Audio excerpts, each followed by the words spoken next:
ni property ya serikali ndio unaitwa prisoner number. Hauna ID, prisoner number na jina yako with the tag prison. Okay.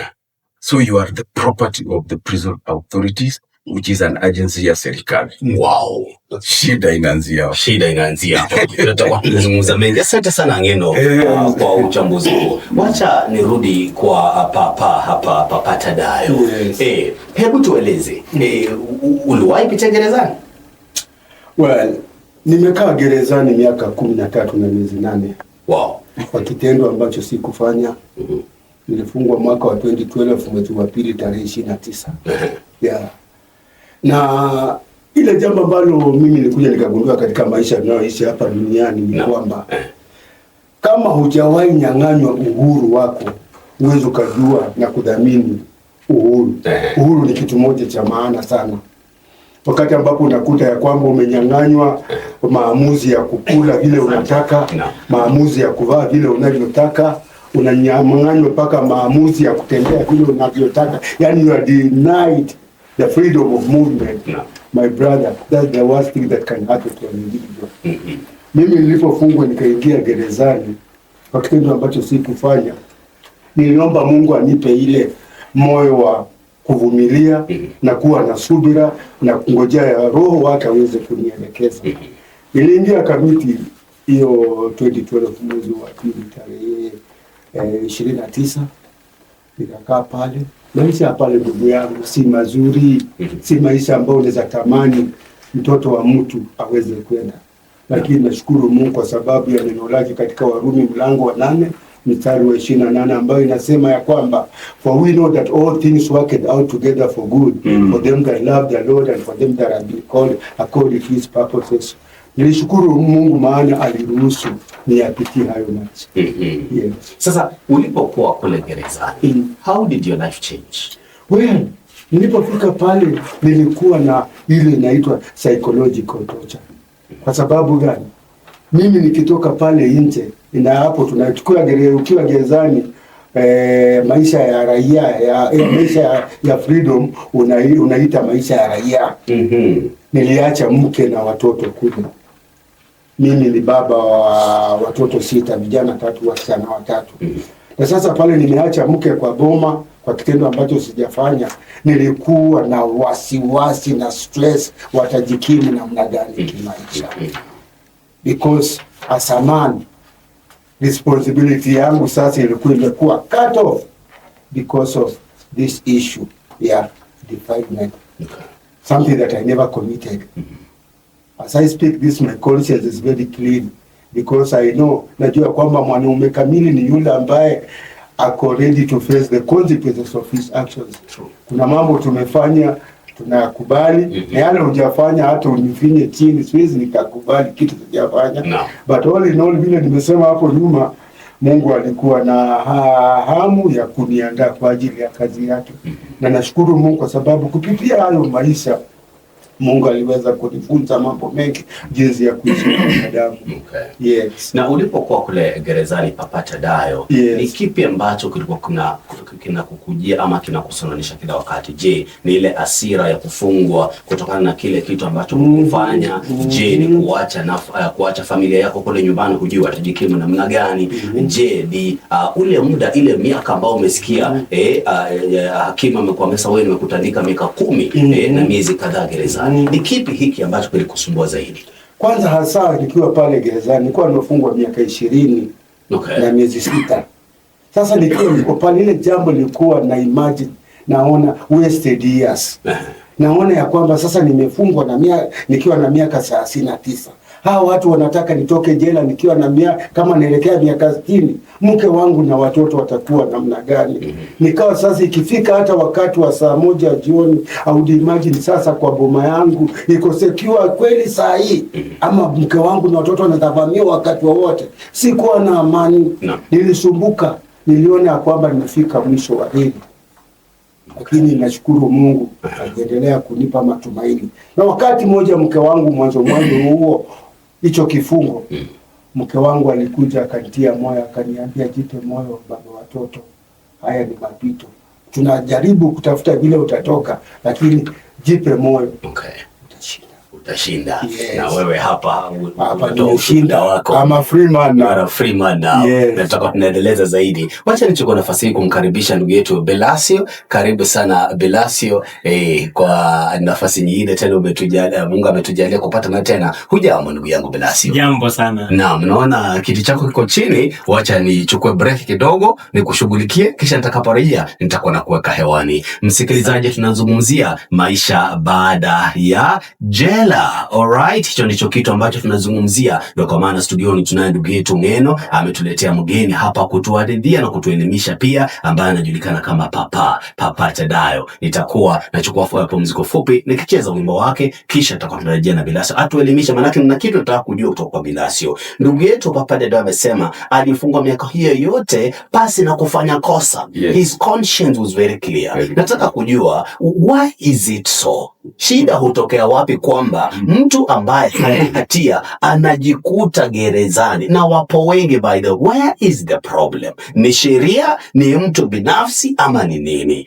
Hilo ndilo swala ambalo nitataka Belasio aweze kutuelimisha, lakini kwa sasa wacha nikuchezee kibao ambacho kinajulikana kama uongo wako hauachi Biblia, wacha kimoja, Papa Tadayo mwenyewe. Uongo wako hauachi Biblia kuikwapa. Lazima unaona hiki kitu kitakusumbua. Asante kwa chini. Jina lako hauachi Biblia kuikwapa yoyo. Kama Papa Tadayo wamejumba wacha kimoja. Asante sana. Ndio kwa maana tuko naye hapa studioni kutuelimisha mawili matatu. Haya, Belasio ndugu yangu, hujambo? Sijambo mimi. Uko salama? Nipo salama kabisa. Wiki imekuwa namna gani? Juma limekuwa njema. Naam. Radhi sana kwa kuja, nimechelewa kidogo. Ina shida. Karibu sana. Umetupata tukizungumzia, tunaendeleza mada ambayo tulikuwa nayo juma lililopita. Ndio kwa maana ndugu yangu Ng'eno amerejea tena na Teddy Wawire yuko hapa studioni kutuelimisha tu kutokana na yale yote ambayo uliweza kupitia na yale ambayo unajishughulisha nayo sasa hivi. Nilitaka kujua kutoka kwako, manake wewe ni paralegal bwana ndugu yangu Belasio. Watu wanapojikuta gerezani kwa makosa ambayo hawakufanya, shida ni ipi? Asante. Kwanza tuanze na wakati mashtaka yanapoanza. Naam. Mashtaka yanapoanza, tuseme mtu ametuhumiwa, ripoti hupigwa kwa polisi. Sasa hapo ndio tunaita entry ama contact place. Okay. Access to justice, hapo ndio mwanzo. Hapo ndio mgusano kati ya haki na uhuru wa mtu. Kwa hivyo mara nyingi utakuta polisi ndio wanaendeleza. Wakati ndugu nimesikia mwaka huo akifungwa, bado hatukuwa na ODPP. ODPP ndio ilikuweko, lakini nani yule alikuwa ODPP bado alikuwa ni police officer. Yeye ndiye alikuwa arresting officer, yeye ndio investigating officer, yeye ndio prosecuting officer kotini. Na ndio maana kuanzia hapo mwaka wa 2013 tukaanza mchakato wa kusema hapana, ni vizuri tuwe na taasisi huru na kila taasisi ifanye majukumu yake. No. Sasa wakati huo kesi nyingi, niseme kuanzia wakati huo kesi nyingi sana. Kesi nyingi, na ni vyema tuseme ni kesi nyingi, hata ndugu hawa kwa hapa wamekuwa jela wataweza kukubaliana na mimi, nyingi ambazo zilifanywa kabla ya 2013 nyingi wazo zimerudi trial. Yani zimerudi kwenda kufanyiwa tena ile hali ya kusikizwa upya. Kwa sababu nyingi zilikuwa na hitilafu. Kwa hivyo hiyo ndio hali palikuwa na makosa pa kwanza. No. Na yalikuwa ni makosa makubwa sana, sio ati ni machache, ni makubwa. Kwa sababu ungekuta defective charge sheet imeandikwa, ungekuta mtu amewekelewa makosa na kweli ofisa labda mtu amekuwa compromise. Kumbuka vile tulizungumza Jumamosi iliyopita, msikilizaji, tukasema mtu angeona tu hata shamba lako liko kwenye barabara ya lami na anataka hilo shamba, angekuekelea makosa ya unajisi. No. Sio hata kubaka, unajisi. Yani defilement. Kwa sababu ndio iko na kifungo cha juu zaidi hata cha maisha. No. Na kwa hivyo hiyo ndio ilikuwa kitu cha kwanza. Kitu cha pili ambacho kilikuwa kinafanyika nilikuwa ni wakati wa sehemu ya taasisi ya matibabu. Kwa sababu wakati huo hatukuwa tukometoa ile form moja ya PCR. ile ambayo inajazwa baada ya mtu kufanyiwa hicho kitendo. Baadaye ndio after mwaka 2012-13 ndio wadau wameona ni vyema tuwe na fomu moja ambayo iko na maelezo yote. Na pia wakati huo police doctor alikuwa tu ni wili wa polisi. Sasa yeye ndio wakati huo alikuwa anasimamia hizo kesi nyingi sana. Na wangechukua afisa yoyote kutoka taasisi yoyote ya kiafya kuja kutoa ushahidi. Bora tu umekimbia kwenye kliniki yoyote. Ingekuwa ya mtaani, wewe ungekuja kutoa ushahidi. Hatimaye baada ya mabadiliko what we call as institutional reforms in 2013-2014 kuendelea mbele, tukaona ni vyema tuwe na taasisi maalum ambazo zinashughulikia masala ya kuweza kupatia wale wahanga ama wale survivors mahali pa kwenda kupata huduma. Ndio tupate yule mtaalamu wa afya kutoka katika hiyo taasisi akuje atoe ushahidi kotini. Because ushahidi wake unajulikana kama expert witness. Na mara nyingi expert witness ndio watu wameuliza kwamba huwezi pinga. Huwezi pinga ushahidi wake, lakini nao sisi ambao tunasaidia wale ambao wameshikwa tunasema sisi hatuelewi hiyo expert language. Hiyo lugha ambayo anazungumza sisi hatuelewi. Na ndio unakuta sasa kesi nyingi zirudi trial. Kufanywa hukumu tena, zingine zikaenda appeal, na hapo ndio unaona kesi nyingi zikaendelea kutoka. So ilikuwa hapo ndio makosa ilikuwa ni sana hizo taasisi mbili. Na ndio baadaye kuanzia sasa mwaka 2014 kuendelea juu ndio tukawa sana na ofisi ya ODPP.